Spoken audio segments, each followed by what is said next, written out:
저는 강선자, 올해 72입니다.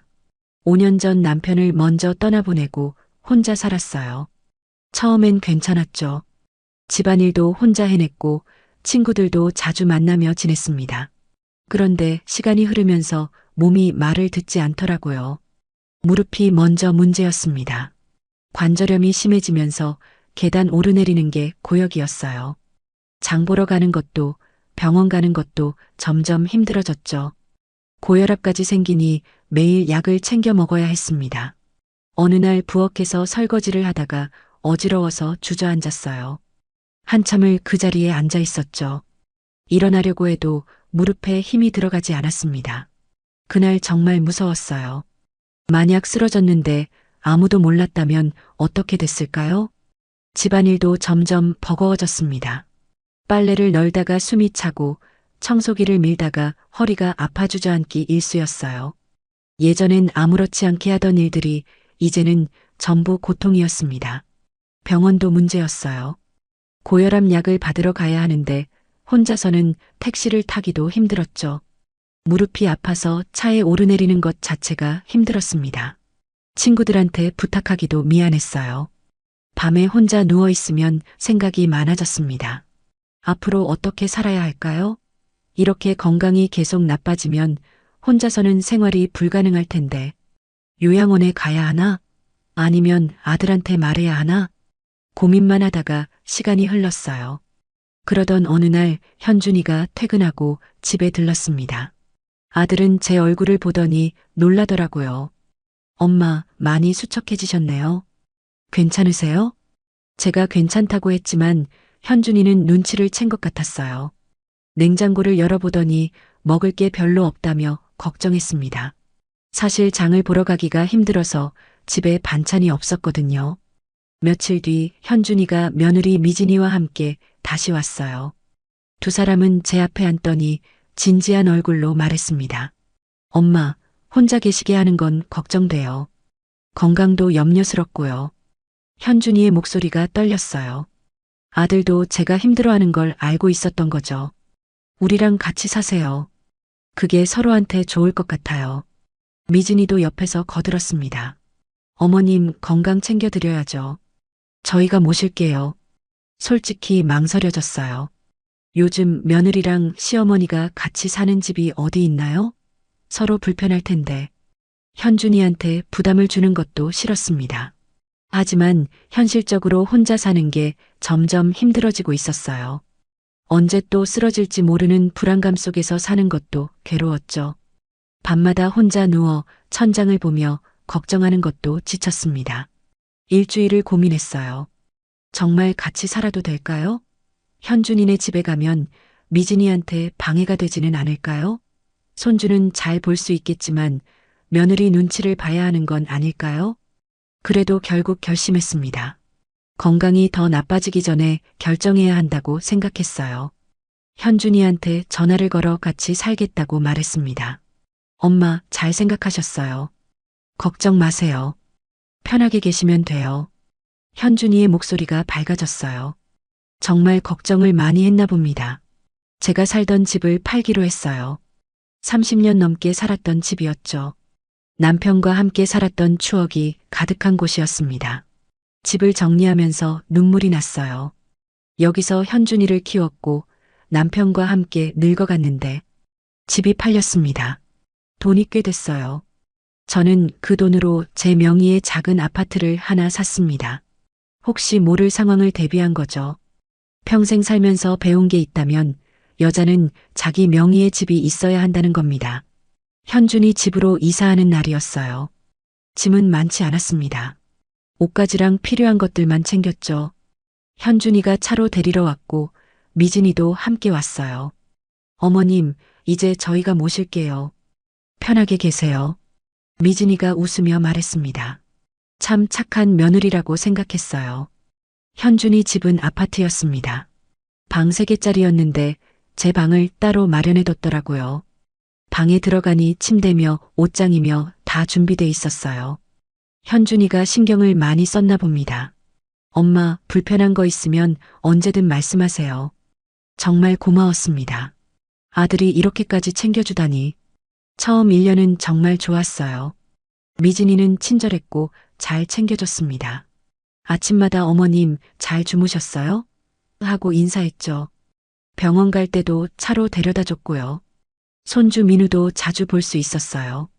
7살 된 민우는 정말 예뻤습니다. 학교 다녀와서 제 방에 와서 놀기도 했죠. 할머니, 오늘 학교에서 이런 일이 있었어요. 민우가 제잘제잘 이야기하는 걸 들으면 정말 행복했어요. 이렇게 손주 곁에서 늙어가는 게 소원이었거든요. 미진이도 처음엔 정말 잘해줬습니다. 제가 좋아하는 반찬도 해주고 같이 드라마도 봤어요. 명절에는 같이 음식도 만들었죠. 어머님, 이거 어떻게 하는 거예요? 미진이가 요리를 물어보면 제가 가르쳐 줬습니다. 며느리도 배우려고 하고 저도 가르쳐 줄 수 있어서 좋았어요. 현준이는 늘 일찍 출근하고 늦게 들어왔습니다. 회사 일이 바쁜 것 같았어요. 주말에는 민우랑 같이 놀아주고 저한테도 잘했죠. 정말 평화로운 시간이었어요. 이렇게 계속 살 수 있다면 얼마나 좋을까 생각했습니다. 그런데 시간이 지나면서 뭔가 달라지기 시작했어요. 1년쯤 지났을 때부터였죠. 미진이의 표정이 조금씩 변하는 게 느껴졌습니다. 예전처럼 웃지 않았어요. 말투도 조금씩 건조해졌죠. 처음에는 제 착각인가 싶었어요. 미진이도 육아에 직장 생활까지 하니 피곤할 거라고 생각했습니다. 그래서 그러려니 했죠. 하지만 변화는 점점 뚜렷해졌습니다. 변화는 아주 서서히 시작됐습니다. 어느 날부터 미진이가 제 얼굴을 똑바로 보지 않더라고요. 말을 걸어도 대답이 짧았어요. 네, 아니요, 이런 식이었죠. 예전처럼 웃으며 이야기하지 않았습니다. 처음엔 제가 뭘 잘못했나 싶었어요. 혹시 제가 불편하게 한 게 있나? 밤에 혼자 생각하면서 되짚어봤지만 딱히 떠오르는 게 없었습니다. 그러다 본격적으로 달라진 건 제가 아침밥을 차리기 시작하면서부터였어요. 저는 평생 새벽에 일어나 밥을 지었습니다. 습관이죠. 미진이가 직장에 다니니 제가 아침밥이라도 해야겠다 싶었어요. 가족을 위해 할 수 있는 일이잖아요. 새벽 5시면 일어나서 밥을 짓고 국을 끓였습니다. 김치도 꺼내놓고 계란도 부쳐놓고 정성스럽게 상을 차렸어요. 그런데 미진이가 일부러 늦게 일어나는 거예요. 6시면 일어나던 미진이가 6시 반에 일어났습니다. 그것도 매일같이요. 부엌으로 나온 미진이는 차려진 밥상을 보더니 한숨을 쉬었어요. 어머님 말씀드렸잖아요. 저희는 아침 안 먹어요. 저는 당황했습니다. 언제 그런 말을 들었나요? 처음 듣는 소리였어요. 하지만 아침은 먹어야. 바쁘단 말이에요. 정리 좀 해주세요. 미진이의 목소리가 차가웠습니다. 예전과는 완전히 달랐어요. 저는 어쩔 수 없이 음식을 다시 냉장고에 넣었죠. 손이 떨렸습니다. 새벽부터 정성껏 준비했는데 다음 날도 똑같았어요. 제가 밥을 차려놓으면 미진이는 또 늦게 일어났습니다. 그리고 똑같이 말했죠. 어머님 정리해주세요. 저희 시간 없어요. 현준이가 출근 준비를 하며 밥상을 봤어요. 저는 얼른 말했습니다. 현준아, 밥 먹고 가. 그러자 미진이가 현준이 팔을 잡았어요. 시간 없어요. 회의 있다고 했잖아요. 하지만 엄마가 빨리 가요. 미진이가 현준이를 끌고 나가버렸습니다. 현준이는 미안하다는 표정으로 저를 보더니 그대로 나갔어요. 저는 혼자 남았습니다. 차려놓은 밥상을 보니 눈물이 났어요. 왜 이러는 걸까요? 며칠이 지나도 상황은 나아지지 않았습니다. 오히려 더 심해졌어요. 어느 날은 제가 밥을 먹으려고 숟가락을 들었는데 미진이가 다가왔어요. 어머님, 설거지는 제가 하는 거 아시죠? 당연히 알죠. 제가 항상 설거지를 하려고 하면 미진이가 자기가 하겠다고 했으니까요. 그런데 미진이가 갑자기 제 앞에 있던 수저를 치워버렸습니다. 지금 치울 건데 좀 빨리 드시면 안 돼요? 저는 말문이 막혔어요. 밥을 먹으려는데 수저를 가져간다고요? 아직 밥을 안 먹었는데. 바쁘단 말이에요. 어머님은 나중에 드세요. 미진이는 그렇게 말하고는 식탁을 치우기 시작했습니다. 저는 그저 멍하니 서 있을 수밖에 없었어요. 냉장고도 마음대로 열 수 없게 됐습니다. 배가 고파서 냉장고를 열었는데 미진이가 부엌으로 왔어요. 어머님, 뭐 찾으세요? 아니, 그냥 좀. 어머님 드실 반찬은 따로 드릴게요. 냉장고 함부로 열지 마세요. 함부로 열지 말라고요? 이게 제 아들 집인데 냉장고도 마음대로 못 여나요? 하지만 배가 고파서 말씀하시면 제가 드릴게요. 음식이 섞이면 안 돼요. 무슨 말인지 이해가 안 됐습니다. 음식이 섞이면 왜 안 되나요? 한 집에 사는데. 거실 TV도 문제였어요. 친구가 나오는 프로그램을 보려고 TV를 켰는데 미진이가 나타났습니다. 어머님, TV 보세요? 응, 잠깐 볼까 해서. 방에서 보시면 안 돼요? 대뜸 방에 들어가서 보라니 저는 다시 한번 충격받았습니다. 하지만 거실 TV가 더 크잖니. 저희도 봐야 하는데 어머님이 계속 보시면 어떡해요. 미진이의 얼굴이 굳어 있었어요. 저는 할 수 없이 TV를 끄고 방으로 들어갔습니다. 세탁기 사용도 제한됐어요. 빨래를 하려고 세탁기에 옷을 넣었는데 미진이가 달려왔습니다. 어머님, 세탁기 돌리려고요? 응, 옷이 좀 있어서. 일주일에 한 번만 쓰기로 했잖아요. 물값 장난 아니에요. 저는 어이가 없었습니다. 일주일에 한 번만이라니 저는 그런 약속을 한 적이 없었는데 말이에요. 하지만 갈아입을 옷이 손으로 빨면 안 돼요? 어머님 옷만 따로 세탁기 돌리면 물이 얼마나 나가는데요. 저는 결국 옷을 꺼내 손빨래를 했습니다. 무릎이 아파서 쪼그리고 앉기도 힘든데 손빨래를 해야 했어요. 친구들을 만나는 것도 눈치가 보이기 시작했습니다. 어느 날 친구한테서 전화가 왔어요. 오랜만에 점심 먹자고 하더라고요. 저도 너무 답답해서 나가고 싶었습니다. 외출 준비를 하는데 미진이가 물었어요. 어머님, 어디 가세요? 친구 좀 만나려고. 어머님, 무릎 안 좋으시잖아요. 넘어지시면 어떡해요? 괜찮아. 조심할게. 요즘 길도 미끄러운데 집에 계시는 게 나을 것 같은데요. 미진이의 눈빛이 싸늘했습니다. 저는 결국 친구한테 전화해서 약속을 취소했어요. 손주 민우와도 제대로 놀 수 없게 됐습니다. 민우가 학교에서 돌아와 제 방으로 왔어요. 할머니, 같이 놀아요. 그래, 우리 민우. 뭐하고 놀까? 그때 미진이가 문을 벌컥 열었습니다. 민우야, 할머니 방에서 뭐해? 숙제해야지.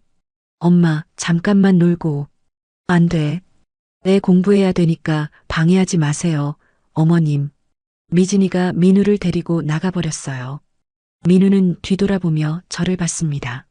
미안한 마음이 들었어요. 이 모든 게 현준이가 없을 때 일어났습니다. 현준이 앞에서 미진이는 완전히 다른 사람이었어요. 상냥하게 웃고 친절하게 대했죠. 현준이가 엄마 괜찮으세요? 하고 물으면 미진이가 먼저 대답했습니다. 어머님, 오늘 잘 지내셨어요. 제가 잘 챙겨드렸어요. 현준이는 그 말을 믿었어요. 집에서 무슨 일이 벌어지는지 전혀 몰랐습니다. 저는 참다 못해 현준이한테 말했어요. 현준아, 미진이가 요즘. 왜요, 엄마? 아니, 그게 아침밥을 안 먹게 하고 냉장고도 못 열게 하고. 현준이가 웃었습니다. 엄마가 예민하신 거 아니에요? 미진이가 그럴 리 없는데요. 아들은 며느리에 대해 정말 아무것도 모르고 있었습니다. 정말이야. 수저도 치우고. 미진이한테 물어볼게요. 현준이가 미진이를 불렀어요. 미진이는 걱정스러운 얼굴로 왔습니다. 어머님이 제가 아침밥을 안 먹게 했대요. 미진이가 깜짝 놀란 표정을 지었어요. 어머님이 오해하신 것 같아요. 저희가 아침을 안 먹는 거지 제가 못 먹게 한 게 아니에요. 어머님, 제 말 이해하셨죠? 미진이의 눈빛이 날카로웠습니다. 그 눈빛이 말하고 있었어요. 더 떠들면 어떻게 될지 알지? 저는 고개를 끄덕일 수밖에 없었습니다. 그래, 내가 오해한 것 같구나. 현준이가 안심한 표정을 지었어요. 엄마, 미진이가 힘들게 하는 거 아니에요. 서로 이해하고 살아야죠. 저는 아무 말도 할 수 없었습니다. 아들은 며느리 말만 믿었어요. 그날 밤 혼자 방에 누워 생각했습니다. 이게 제 삶인가요? 아들 집에 와서 이렇게 사는 게 맞나요? 하지만 어쩔 수 없었어요. 다시 혼자 살 수도 없고 갈 곳도 없었습니다. 미진이의 태도는 날이 갈수록 심해졌어요. 이제는 대놓고 저를 무시했습니다. 제 하루는 이제 눈치 보는 것으로 시작했습니다. 아침에 눈을 뜨면 가장 먼저 생각하는 게 오늘은 미진이 기분이 어떨까였어요. 방문을 열고 나가는 것조차 조심스러웠죠. 복도에서 미진이와 마주칠까봐 귀를 기울이며 살았습니다. 화장실 가는 것도 전쟁이었어요. 미진이가 씻고 있을 때는 절대 가면 안 됐습니다. 한 번은 급해서 노크를 했다가 큰일 났거든요. 어머님, 지금 제가 쓰고 있잖아요. 못 참으세요? 차갑게 쏘아붙이는 목소리에 저는 그냥 돌아섰어요. 방에서 한참을 참았습니다. 70이 넘은 노인이 화장실도 마음대로 못 가다니. 부엌도 제 공간이 아니었습니다. 물 한 잔 마시러 가도 미진이가 있으면 얼른 나와야 했어요. 미진이는 제가 부엌에 있는 걸 못 견뎌 했습니다. 어머님, 물 드세요? 제가 갖다 드릴게요. 부엌 좁으니까 나가 계세요. 좁다고요? 그 넓은 부엌이 두 사람 있기에 좁다는 건가요?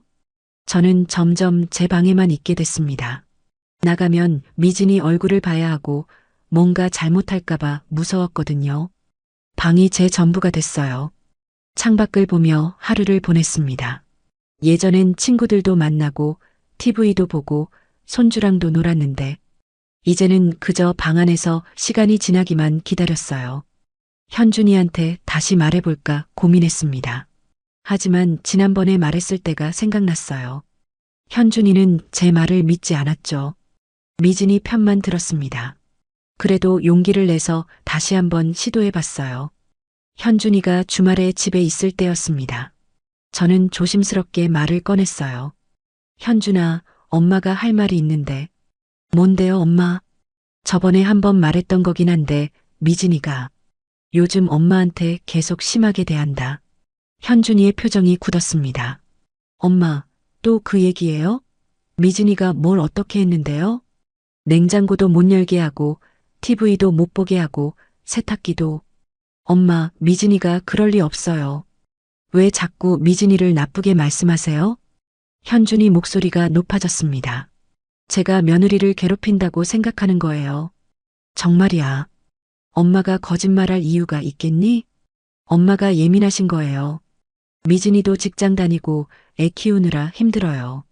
좀 이해하세요. 이해하라고요. 제가 이해를 안 하는 게 아니라 미진이가 저를 괴롭히는데. 현준아, 엄마 말 좀 들어봐. 미진이가. 엄마, 그만하세요. 와이프 힘들게 하지 마세요. 현준이가 짜증을 내며 방으로 들어가 버렸습니다. 저는 그 자리에 멍하니 서 있었어요. 아들한테까지 버림받은 기분이었습니다. 세상에서 제일 믿었던 사람이 저를 믿지 않았어요. 미진이는 제가 현준이한테 말한 걸 알고 있었습니다. 그날 저녁 현준이가 잠시 외출한 사이 미진이가 제 방으로 왔어요. 노크도 없이 문을 열더니 차갑게 말했습니다. 어머님, 아드님한테 또 고자질하셨어요? 저는 깜짝 놀랐어요. 고자질이라니. 고자질이 아니라 사실을. 사실요? 어머님이 저한테 뭘 당하신 게 있어요? 제가 어머님을 때렸나요? 굶겼나요? 미진이가 비웃듯 말했습니다. 아드님은 절 믿어요. 어머님 말은 안 믿고요. 알고 계시죠? 가슴이 무너졌습니다. 이 사람이 정말 제가 아는 그 며느리가 맞나요? 앞으로 쓸데없는 말하지 마세요. 괜히 아드만 힘들어져요. 미진이는 그렇게 말하고 나갔습니다. 저는 침대에 주저앉았어요. 정말 무서웠습니다. 이 집에서 저는 완전히 혼자였어요. 현준이는 매일 일찍 출근했습니다. 새벽 6시 반이면 집을 나갔어요. 그리고 밤 9시가 넘어서야 돌아왔죠. 집에서 보내는 시간이 거의 없었습니다. 주말에도 골프를 가거나 회사 사람들을 만났어요. 집에 있어도 피곤해서 방에서 쉬었죠. 그러니까 현준이는 집안에서 무슨 일이 벌어지는지 전혀 몰랐습니다. 미진이가 저한테 어떻게 대하는지, 제가 얼마나 힘든지 볼 수가 없었어요. 현준이가 보는 미진이는 착한 아내였습니다. 현준이 앞에서 미진이는 완벽하게 연기했거든요. 여보, 힘들었죠? 제가 발 마사지 해줄게요. 어머님, 오늘 식사 잘하셨어요. 제가 좋아하시는 반찬 해드렸어요. 현준이는 미진이가 저를 잘 챙긴다고 믿었습니다. 제가 뭐라고 해도 소용없었어요. 저는 점점 말을 아끼게 됐습니다. 어차피 아무도 제 말을 믿지 않았거든요. 식사 시간이 제일 괴로웠습니다. 저녁이면 4명이 식탁에 앉았어요. 현준이, 미진이, 민우, 그리고 저. 하지만 저는 그 자리가 너무 불편했습니다. 미진이가 반찬을 돌릴 때도 저는 제일 나중이었어요. 어머님, 반찬 더 있어요. 드세요. 겉으로는 친절하게 말했지만 눈빛은 차갑습니다. 현준이 보라고 하는 쇼였어요. 민우는 순진해서 저한테 자기 반찬을 나눠주려 했습니다. 할머니, 이거 드세요. 괜찮아, 민우야. 할머니는 배불러. 민우야, 할머니 주지 마. 내가 먹어야지. 미진이가 민우 손에서 반찬을 뺏었어요. 민우는 저를 보며 미안한 얼굴을 했습니다. 저는 밥을 빨리 먹고 방으로 들어갔어요. 더 있으면 눈물이 날 것 같았거든요. 혼자 방에서 생각했습니다. 제가 왜 이렇게 살아야 하나요? 건강 때문에 아들 집에 왔는데 건강은 더 나빠지는 것 같았어요. 스트레스 때문에 혈압도 오르고 잠도 제대로 못 잤습니다. 가슴이 답답하고 숨쉬기가 힘들었어요. 무릎도 더 아팠습니다. 병원에 가야 하는데 미진이한테 말하기가 두려웠죠. 또 거절당할까봐, 또 차갑게 대할까봐. 창밖을 보며 예전 생각을 했어요. 혼자 살던 집이 그리웠습니다. 비록 외롭고 힘들었지만 적어도 눈치는 안 봤어요. 제 집에서 제가 주인이었죠. 여기서는 손님도 아니고 식구도 아닌 것 같았습니다. 그냥 짐처럼 느껴졌어요. 친구한테 전화를 했습니다. 선자야, 요즘 왜 안 보여? 어떻게 지내? 응, 그냥. 괜찮아. 목소리가 안 좋은데. 무슨 일 있어? 말하고 싶었어요. 누군가한테 이 답답한 마음을 털어놓고 싶었습니다.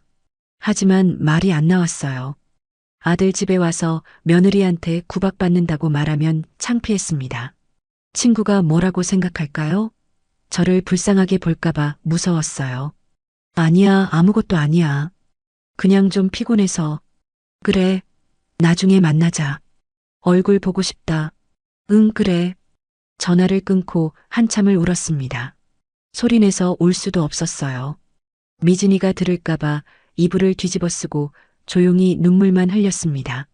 거울을 봤더니 제가 너무 늙어 보였어요.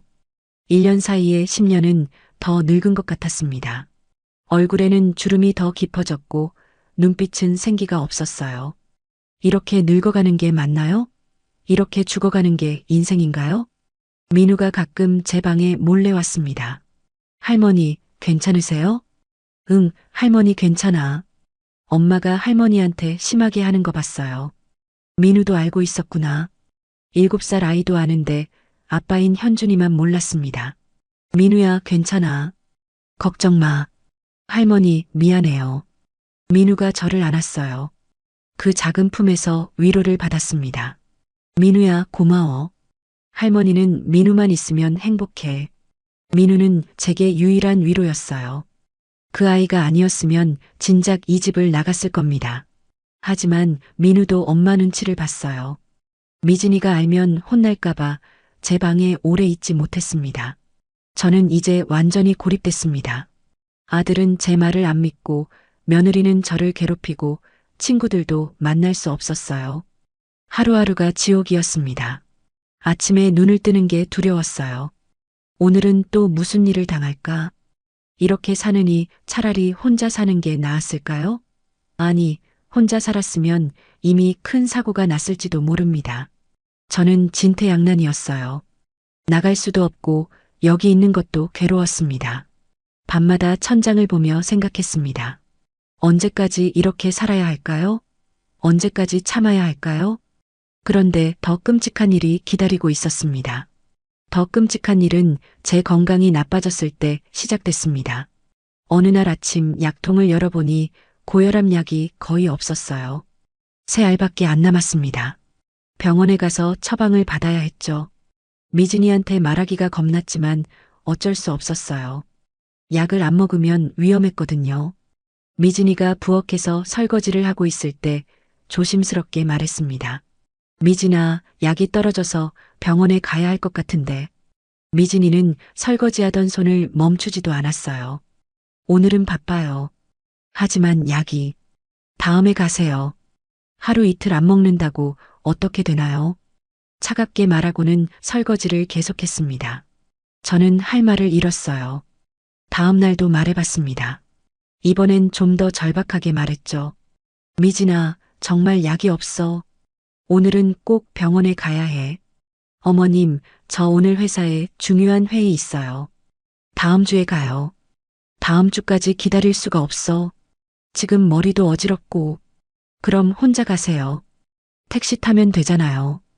혼자 가라고요? 무릎이 아파서 혼자는 힘든데. 미진아, 무릎이 아파서 혼자는. 어머님, 저도 바빠요.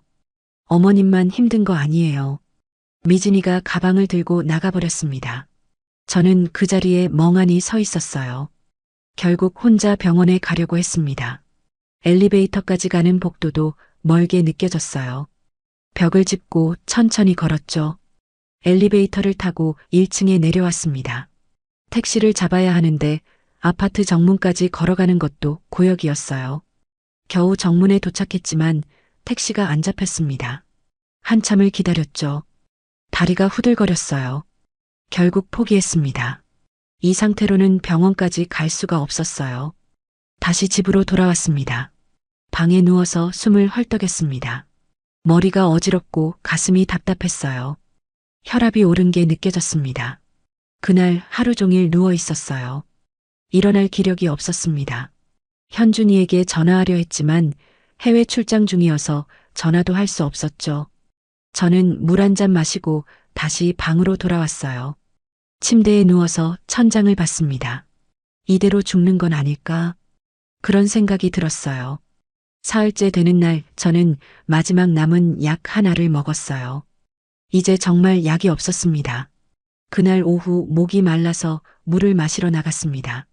부엌에서 미진이가 전화 통화를 하고 있었어요. 저는 조용히 물을 따르려고 했습니다. 그때 미진이의 목소리가 들렸어요. 언니, 진짜 미치겠어. 시어머니 때문에. 저는 손을 멈췄습니다. 매일 뭐 해달라고 하고 병원 가자고 하고 나도 바쁘다고. 가슴이 철렁했어요. 미진이가 저에 대해 이야기하고 있었습니다. 솔직히 빨리 죽어야 우리가 편할 텐데. 그 순간 세상이 멈춘 것 같았습니다.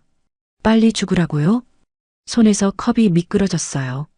컵이 바닥에 떨어지며 깨졌습니다. 미진이가 뒤돌아봤습니다. 제가 서 있는 걸 본 거죠. 미진이의 얼굴이 하얗게 질렸어요. 전화를 끊더니 저를 쳐다봤습니다. 어머님, 언제부터? 저는 대답할 수가 없었어요. 입술이 떨렸습니다. 그게 아니라. 미진이가 변명하려 했지만 소용없었어요. 저는 다 들었습니다. 저는 방으로 돌아왔습니다. 다리에 힘이 풀려 침대에 주저앉았어요. 빨리 죽어야 편하다고요. 며느리가 저한테 그런 생각을 하고 있었다는 게 믿기지 않았습니다. 눈물이 쏟아졌어요. 소리내서 울었습니다. 이제는 참을 수가 없었어요. 제가 뭘 잘못했나요? 제가 무슨 죄를 지었나요? 건강이 나빠져서 아들한테 의지했을 뿐인데 그게 그렇게 큰 죄인가요? 한참을 울었습니다. 눈물이 마를 때까지 울었어요. 그날 저녁 식사 시간이었습니다. 현준이가 해외 출장에서 돌아왔습니다. 엄마, 저 왔어요. 잘 지내셨죠? 식사하셔야죠. 아들 왔니? 엄마 배 안 고파? 먼저 먹어. 엄마, 왜 그래요? 어디 아파요? 괜찮아. 그냥 좀 쉬고 싶어. 현준이는 알겠다고 이따가 식사하실 수 있게 준비해 놓겠다고 말하고 방을 나갔어요. 밤이 깊어갔습니다. 저는 잠을 이룰 수가 없었어요. 미진이의 목소리가 계속 귓가에 맴돌았습니다. 빨리 죽어야 우리가 편할 텐데. 그 말이 머릿속에서 떠나지 않았어요. 정말 죽어야 하나요? 그래야 이 고통이 끝나나요? 아니야. 저는 아직 죽고 싶지 않아요. 손주 민우도 보고 싶고 친구들도 만나고 싶어요. 하지만 이렇게 사는 것도 죽는 것만큼 고통스러웠습니다. 며칠이 지났습니다. 다행히 그 전에 약 처방을 받아와서 급한 불은 껐죠. 그러던 어느 날 미진이가 제 방에 왔어요. 어머님, 말씀드릴 게 있어요. 무슨 말을 하려는 걸까요? 사과하려나? 요양원 알아볼까요? 요양원이라고요? 거기 가시면 전문적으로 케어받으실 수 있어요. 어머님 건강에도 좋을 것 같아요. 미진이는 웃으며 말했습니다. 하지만 그 웃음 뒤에 차가운 의도가 보였어요. 저를 쫓아내려는 거죠. 나는 여기 있고 싶은데. 어머님, 거기가 훨씬 좋아요. 또래분들도 많고 프로그램도 있고요. 미진이는 이미 마음을 정한 것 같았습니다. 저는 대답하지 않았어요. 할 말이 없었습니다. 미진이가 나간 후 저는 한참을 멍하니 앉아 있었습니다. 요양원에 가라고요. 집에서 쫓아내려고요. 가슴이 너무 아팠어요. 숨을 쉴 수가 없었습니다. 서럽고 슬프고 억울하고 화가 났어요. 이 모든 감정이 한꺼번에 몰려왔습니다. 저는 이제 정말 끝이라고 생각했어요. 더 이상은 견딜 수가 없었습니다. 창밖을 보니 해가 지고 있었어요. 붉은 노을이 아름다웠습니다. 하지만 제 마음은 어둠뿐이었어요. 이렇게 살아야 하나요? 이게 제 인생인가요? 눈물이 또 흘러내렸습니다. 이번엔 소리내서 울지 않았어요. 그냥 조용히 눈물만 흘렸습니다. 더 이상 울 기력도 없었어요. 그날 밤은 정말 길었습니다. 침대에 누워 천장만 바라봤어요. 잠이 오지 않았습니다. 미진이의 말들이 계속 머릿속을 맴돌았죠. 빨리 죽어야 우리가 편할 텐데. 요양원 알아볼까요? 제가 이 집의 짐이라는 걸 확실히 알았습니다. 환영받지 못하는 존재였어요. 새벽녘이 되어서야 겨우 잠이 들었습니다. 하지만 악몽을 꿨어요. 미진이가 저를 쫓아내는 꿈이었죠. 다음 날 아침에 일어났을 때 몸이 천근만근이었습니다. 일어나기도 싫었어요. 하지만 화장실은 가야 했습니다. 방문을 열고 나갔죠. 복도에서 미진이와 마주쳤어요. 미진이는 저를 보더니 인상을 찌푸렸습니다. 아무 말 없이 지나갔어요. 그 표정이 너무 싫었습니다. 마치 더러운 걸 본 것 같은 표정이었어요. 화장실에서 나와 거울을 봤습니다. 제 얼굴이 말이 아니었어요. 눈은 퉁퉁 부어 있고 얼굴은 헬쑥했습니다. 이게 제 모습인가요? 70평생 이렇게 초라해 본 적이 없었어요. 방으로 돌아와 문을 닫았습니다. 그리고 잠금 장치를 걸었어요. 처음으로 방문을 잠갔습니다. 왜인지는 모르겠지만 문을 잠가야 할 것 같았어요. 침대에 다시 누웠습니다. 아무것도 하고 싶지 않았어요. 그냥 이대로 사라지고 싶었습니다. 점심시간이 됐지만 나가지 않았어요. 배도 고프지 않았습니다. 오후가 되니 민우가 학교에서 돌아온 모양이었어요. 복도에서 민우 목소리가 들렸습니다. 엄마, 할머니는요? 할머니는 쉬고 계셔. 방해하지 마. 민우가 제 방문 앞까지 온 것 같았어요. 하지만 노크하지 않고 갔습니다. 저녁이 됐습니다.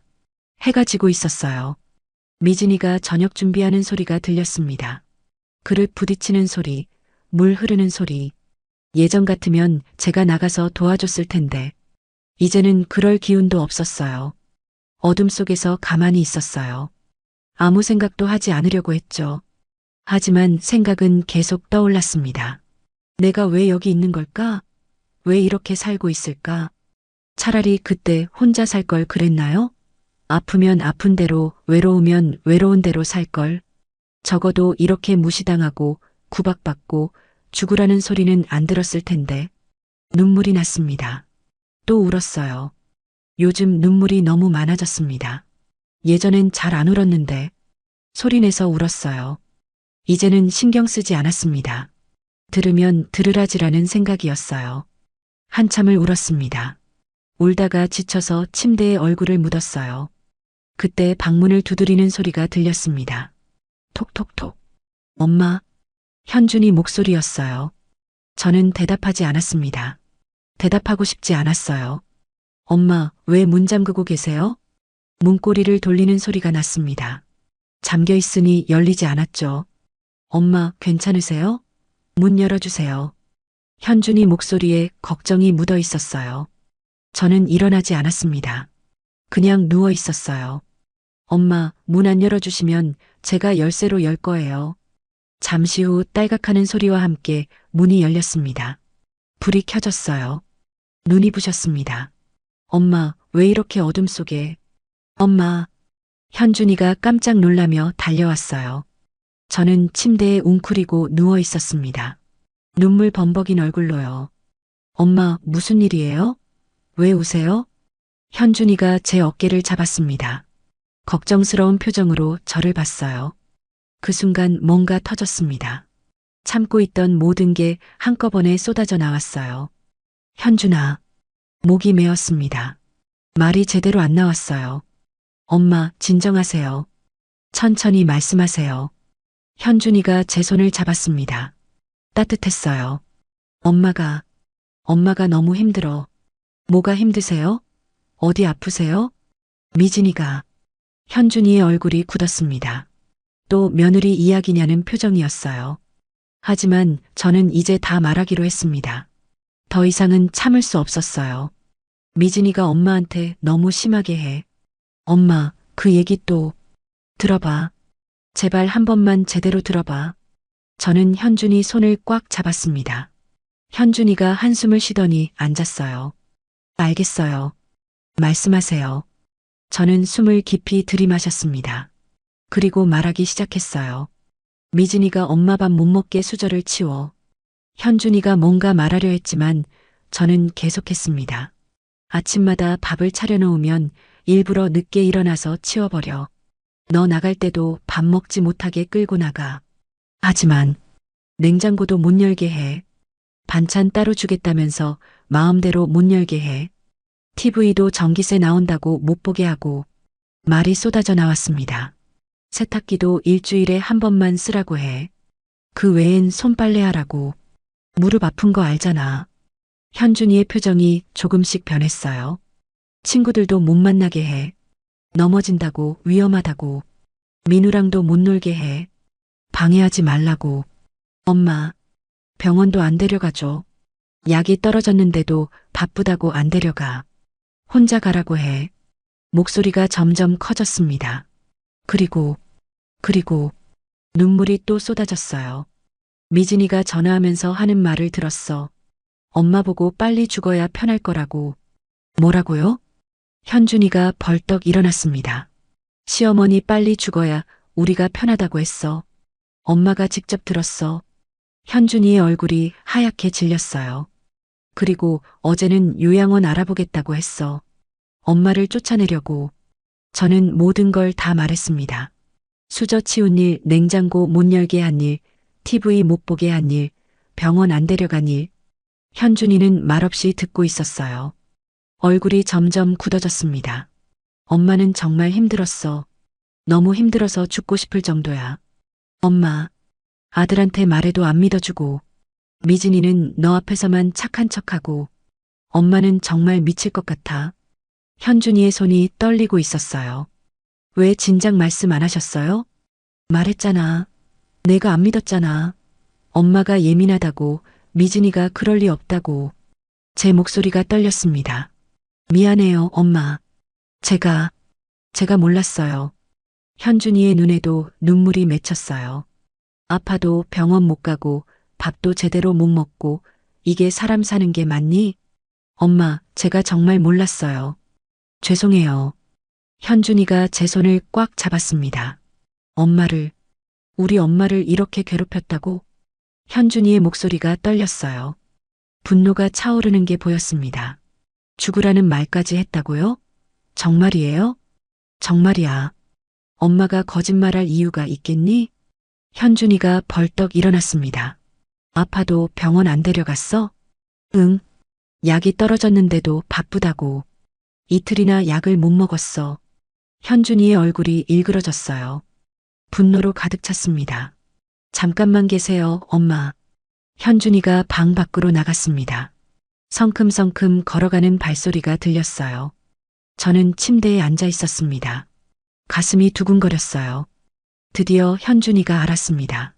드디어 제 말을 믿어줬어요. 거실에서 현준이 목소리가 들렸습니다. 큰 소리였어요. 거실에서 현준이 목소리가 크게 들렸습니다. 장미진. 저는 침대에서 일어나 방문 쪽으로 갔어요. 문틈으로 소리가 들렸습니다. 왜 그래요? 갑자기 왜 소리 질러요? 미진이 목소리였어요. 놀란 것 같았습니다. 당신 우리 엄마한테 뭘 한 거야? 무슨 소리예요? 저 어머님 잘 모셨는데. 잘 모셨다고? 지금 나한테 거짓말하는 거야? 현준이 목소리가 떨렸어요. 분노가 가득했습니다. 여보, 진정해요. 무슨 일인데 그래요? 진정하라고? 내가 어떻게 진정을 해? 쾅 하는 소리가 났습니다. 현준이가 뭔가를 친 것 같았어요. 당신 도대체 우리 엄마한테 뭘 한 거야? 아파하는데 병원도 안 데려갔어? 미진이가 잠시 말이 없었습니다. 병원요? 제가 바빠서. 바쁜 게 이유가 돼? 엄마 약이 떨어졌는데. 하지만 어머님이 혼자 가실 수도. 무릎이 아파서 혼자 못 가시는 거 알잖아. 현준이가 소리쳤습니다. 저는 가슴이 뛰었어요. 그리고 밥은? 엄마가 차려놓은 밥을 왜 치워? 수저까지 치웠다며? 그건 저희가 아침 안 먹는다고 말씀드렸는데. 거짓말하지 마. 엄마가 밥 먹으려는데 수저를 뺏었다며. 미진이가 더듬거렸습니다. 저는 그냥 설거지는 무슨, 사람이 밥 먹는데 수저를 빼서? 민우 울음소리가 들렸어요. 아이가 무서워하는 것 같았습니다. 여보, 민우 앞에서 그러지 마요. 민우는 방에 가 있어. 아빠랑 엄마 얘기 좀 해야 해. 싫어요. 아빠. 민우가 울면서 소리쳤습니다. 민우야, 방에 가 있어. 금방 갈게. 현준이 목소리가 조금 부드러워졌다가 다시 차갑게 변했어요. 민우가 방으로 가는 발소리가 들렸습니다. 냉장고는? TV는? 세탁기는? 전부 다 사용 못하게 했다며? 그건 절약하려고. 절약? 우리가 그렇게 가난해? 엄마 하나 모시는데 그게 부담이야? 미진이가 말이 없었습니다. 친구도 못 만나게 하고 손주랑도 못 놀게 했어. 그것도 맞아? 어머님 건강 생각해서 약도 안 사주면서 무슨 건강? 현준이 목소리가 점점 높아졌습니다. 그리고 뭐라고 했어? 뭐라고 했냐고. 뭐려? 시어머니 빨리 죽어야 편하다고 했다며. 전화로 친구한테. 순간 정적이 흘렀습니다. 그건 엄마가 직접 들었어. 당신이 한 말 다 들었다고. 미진이가 당황하는 게 느껴졌어요. 제가 그때 너무 힘들어서. 힘들면 그런 말을 해도 돼? 시어머니 보고 죽으라고? 죄송해요. 제가 잘못했어요. 죄송하다고? 지금 그게 할 소리야? 현준이가 비웃듯 말했습니다. 요양원은 뭐야? 엄마를 요양원에 보내려고 했어? 어머님이 거기가 더 편하실 것 같아서. 편한 건 당신이지. 엄마가 방해되니까 쫓아내려던 거잖아. 미진이가 울기 시작했어요. 여보, 제가 정말 미안해요. 제가 잘못했어요. 지금 와서 미안하면 다야? 엄마가 얼마나 힘들었는데. 앞으로 잘할게요. 다시는 그러지 않을게요. 다시는?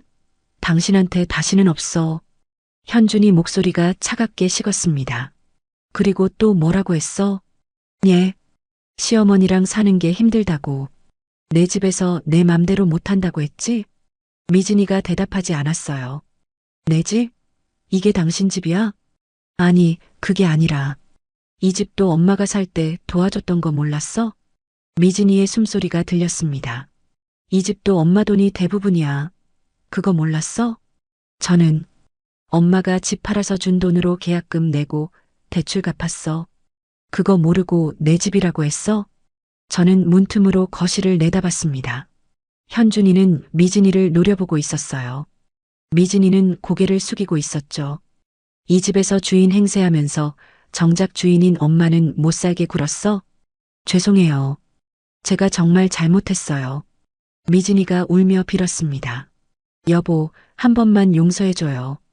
다시는 안 그럴게요. 용서? 현준이가 차갑게 웃었어요. 당신이 우리 엄마한테 한 짓을 어떻게 용서해? 제발. 엄마가 방문 잠그고 울고 계셨어. 눈물 범벅으로. 현준이 목소리가 떨렸습니다. 70 넘은 우리 엄마가 방에서 혼자 울고 있었다고. 그게 얼마나 비참한지 알아? 죄송해요, 죄송해요. 미진이가 계속 사과했지만 현준이는 듣지 않았어요. 죽으라는 말까지 했다고. 우리 엄마한테. 현준이가 미진이를 쳐다봤습니다.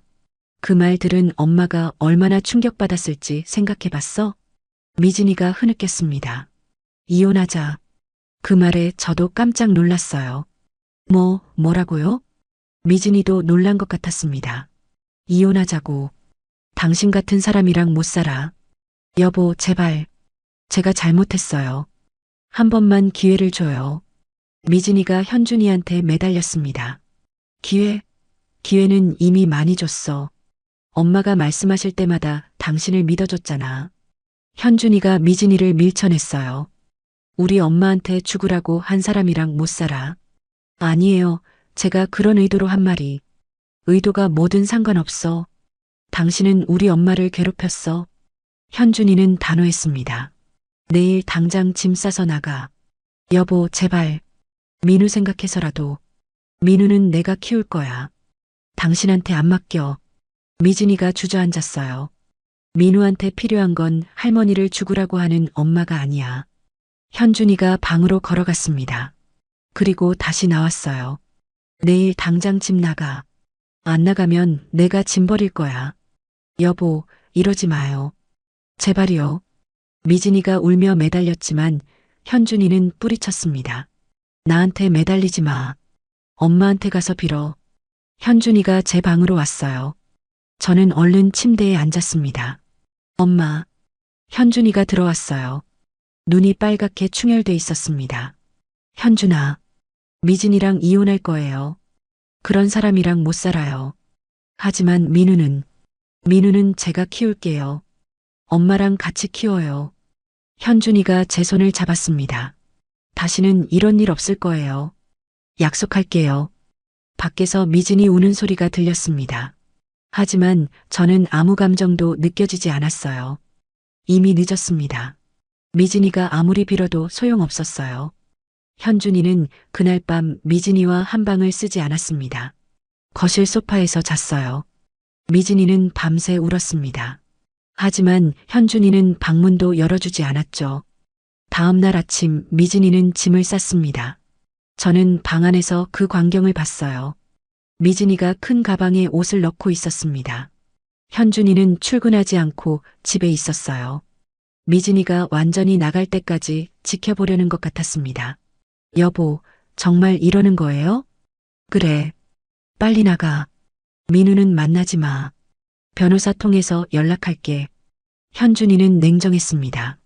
미진이는 결국 짐을 들고 나갔어요. 마지막으로 저를 봤습니다. 그 눈빛에는 원망이 담겨 있었어요. 하지만 저는 상관없었습니다. 현관문이 닫혔습니다. 미진이가 이 집에서 나갔어요. 저는 긴 한숨을 쉬었습니다. 미진이가 떠난 후 집안이 고요해졌습니다. 이상하게도 텅 빈 느낌이 아니라 평화로운 느낌이었어요. 무거운 짐을 내려놓은 것 같았죠. 저는 방에서 나와 거실로 갔습니다. 아침을 먹고 병원에 갔어요. 현준이가 직접 운전해서 데려다 줬습니다. 진료를 받는 동안 현준이는 옆에서 기다렸어요. 의사 선생님 말씀도 같이 들었죠. 혈압이 많이 올랐네요. 약 꾸준히 드셔야 해요. 네, 알겠습니다. 무릎도 상태가 안 좋은데 물리치료 받으시는 게 좋겠어요. 의사 선생님이 현준이를 보며 말했습니다. 보호자분이 잘 챙겨드려야 해요. 혼자 계시면 위험합니다. 네, 제가 잘 모실게요. 현준이가 고개를 숙였습니다. 약을 받아서 집으로 돌아왔어요. 집에 도착하니 민우가 학교에서 돌아와 있었습니다. 할머니, 민우가 달려와 저를 안았어요. 우리 민우, 학교 잘 다녀왔어? 네. 할머니, 엄마는요? 민우가 조심스럽게 물었습니다. 엄마는 잠깐 집을 나갔어. 할머니랑 아빠랑 민우랑 같이 살 거야. 엄마가 할머니한테 나쁘게 했죠? 민우가 저를 올려다봤습니다. 어린 나이에도 다 알고 있었던 거예요. 이제 괜찮아. 할머니는 민우 있어서 행복해. 민우를 꼭 안아줬습니다. 그날부터 새로운 생활이 시작됐습니다. 현준이는 회사에 사정을 이야기하고 재택근무를 주 2회로 늘렸어요. 집에서 일하는 날이 많아졌죠. 엄마, 불편한 거 있으면 언제든 말씀하세요. 알았어. 내가 일하는데 방해되면 안 되니까. 엄마는 방해가 아니에요. 제가 당연히 해야 할 일이에요. 현준이는 정말 달라졌습니다. 아침마다 일어나서 식사 준비를 도왔어요. 저는 무리하지 않으려고 간단하게만 했죠. 냉장고는 이제 마음대로 열 수 있었습니다. 당연한 건데 이게 이렇게 자유로울 줄 몰랐어요. 물 한 잔 마시려 부엌에 가도 눈치 볼 필요가 없었습니다. 배고프면 냉장고 열어서 과일도 꺼내 먹었어요.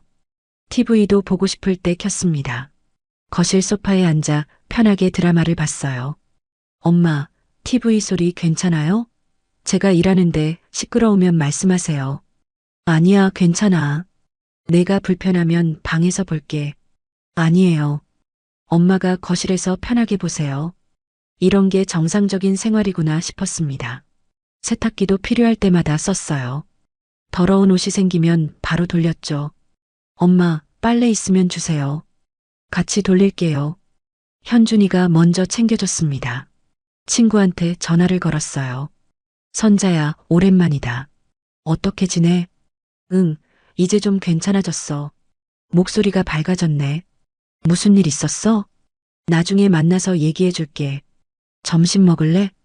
그래, 좋지. 친구를 만나는 게 이렇게 기쁠 줄 몰랐어요. 현준이한테 말했습니다. 현준아, 엄마 오늘 친구 만나고 올게. 그러세요. 택시비 드릴게요. 무릎 조심하시고요.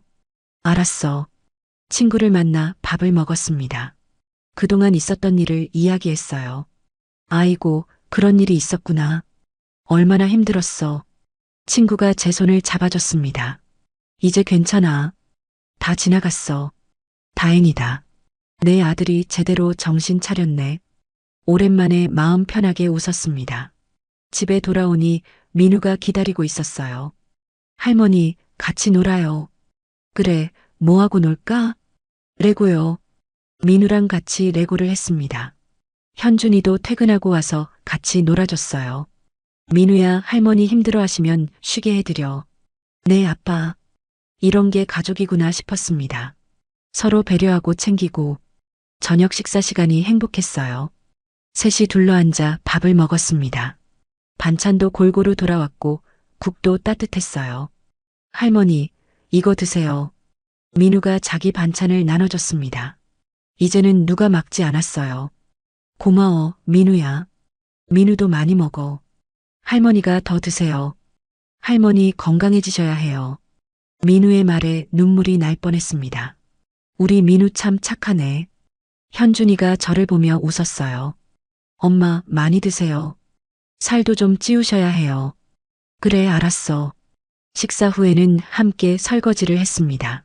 현준이가 설거지를 하면 제가 옆에서 그릇을 닦았어요. 엄마는 쉬세요. 제가 할게요. 괜찮아. 이 정도는 엄마가 해야지.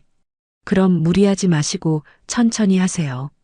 함께 하는 게 좋았습니다. 혼자가 아니라 함께 한다는 게 물리치료도 시작했습니다. 일주일에 2번씩 병원에 갔어요. 현준이가 데려다 주거나 택시를 불러줬습니다. 돈 걱정은 하지 않아도 됐죠. 엄마, 치료비는 걱정 마세요. 제가 다 낼 테니까. 고마워, 현준아. 무릎이 조금씩 좋아지는 게 느껴졌습니다. 걷는 것도 전보다 편해졌어요. 미진이는 이혼 서류에 서명했습니다. 변호사를 통해 연락이 왔어요. 양육권은 현준이가 가져갔고 미진이는 한 달에 한 번 민우를 만날 수 있게 됐죠. 엄마, 이혼 절차 다 끝났어요. 그래, 너는 괜찮니? 괜히 엄마 때문에. 엄마, 그런 말 하지 마세요. 민우도 할머니랑 사는 게 좋대요. 엄마는 가끔 만나면 된대요. 민우가 저를 선택을 해준 거였어요. 미진이 친정 부모가 찾아온 적도 있었습니다. 초인종이 울렸어요. 현준이가 나가더니 목소리가 들렸습니다. 장모님, 장인어른. 현준아, 우리 미진이가 잘못했어. 한 번만 용서해줘. 죄송하지만 안 됩니다. 이미 결정한 일이에요. 미진이가 정말 반성하고 있어. 제발 다시 생각해봐. 미진이가 반성해야 할 사람은 저희 엄마예요. 엄마한테 가서 빌어야죠. 현준이는 단호했습니다. 어머님, 나와주시겠어요? 현준이가 저를 불렀어요. 저는 나가지 않았습니다. 볼 필요도 없었죠. 어머님이 안 나오시네요. 저도 더 이상 할 말 없습니다. 현준이가 문을 닫았습니다. 미진이 부모는 그렇게 돌아갔어요. 시간이 흘렀습니다. 한 달, 두 달, 석 달. 저는 점점 건강을 되찾았어요. 약도 꾸준히 먹고 물리치료도 받으니 무릎이 많이 좋아졌습니다. 얼굴에도 생기가 돌았어요. 거울을 보니 예전보다 밝아 보였습니다. 체중도 늘었어요. 제대로 밥을 먹으니 살이 붙었죠. 엄마 얼굴에 핏기가 도네요. 그래, 엄마도 기분이 좋아. 정말 기분이 좋았습니다. 매일 아침 눈을 뜨는 게 행복했어요. 민우는 학교 성적도 올랐습니다. 스트레스가 없어서 그런지 공부도 잘했어요. 할머니, 저 시험 100점 맞았어요.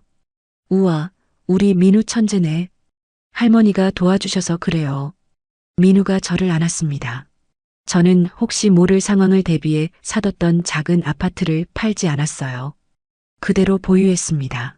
언제 또 무슨 일이 생길지 모르니까요. 하지만 지금은 그럴 걱정이 없었어요. 현준이가 제대로 엄마를 챙겨주고 있었거든요. 엄마, 그 아파트는 엄마 노후 자금으로 쓰세요. 알았어. 고마워. 어느 날 저녁, 셋이 둘러앉아 저녁을 먹고 있었어요. 할머니는 행복하세요? 민우가 갑자기 물었습니다. 응, 할머니 지금 아주 행복해. 저도 할머니랑 있어서 행복해요. 민우가 환하게 웃었습니다. 현준이도 웃었어요. 엄마, 제가 진작 정신 차렸어야 했는데 죄송해요. 됐어. 이제 우리 셋이 잘 살면 되는 거지. 저는 두 사람을 바라봤습니다. 이게 제가 원하던 삶이었어요. 가족과 함께 서로 사랑하며 사는 것. 미진이의 탐욕과 악행이 결국 미진이 자신의 가족을 무너뜨렸습니다. 하지만 저희는 다시 일어섰어요. 더 강하게, 더 단단하게. 창밖을 보니 해가 지고 있었습니다. 아름다운 노을이었어요. 예전에 봤던 그 노을과 같은 노을이지만 이제는 달랐습니다. 제 마음에는 어둠이 아니라 빛이 있었어요. 할머니, 뭐 보세요? 노을을 보고 있어. 참 예쁘네. 저도 볼래요. 민우가 제 옆에 섰습니다. 셋이 함께 노을을 봤어요. 이제 저는 아들, 손주와 함께 진정한 가족의 따뜻함 속에서 여생을 보낼 수 있게 됐습니다. 평화로운 새 시작이었어요. 그리고 저는 행복했습니다.